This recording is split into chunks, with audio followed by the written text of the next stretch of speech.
Ny telo marsa ro nataon'ny fifanarahan'ny resam-pirenena momba ny fiarovana ny karazany zava-mananaina ho andro ho an'ny fiainana ity.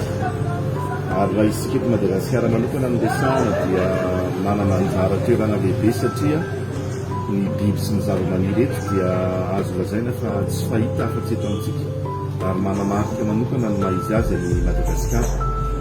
Amin'ity taona ity dia nosafidiana manokana ny loha hevitra hoe ny fifandraisan'ny olombelona sy ny tany amin'ny alalan'ny fampiasana an'ireo haitao arakajy mirindra amin'ny fiarovana ny fiainana dia. Ao anatin'izany dia maro ny teknôlôjia vaovao izay ampiasaintsika hoentina mikajy sy miaro izany fiainana dia izany.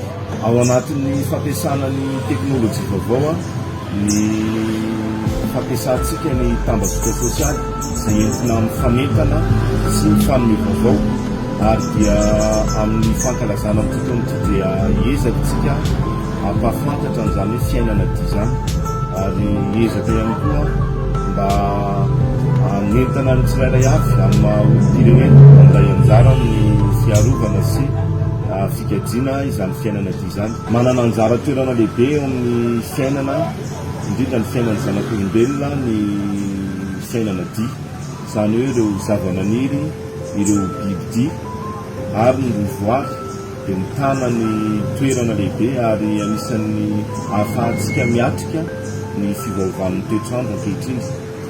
Ireo fiainana dia ireo no anisan'ny miantoka ny sakafo, miantoka ny fanafody, miantoka ihany koa ny fanalefahana ny fiantraikan'ny fiovan'ny toetrandro, ahafahantsika manana fiainana mirindra sy milamina ary ahafahantsika manana tontolo mampiadana, ahafahana miasa.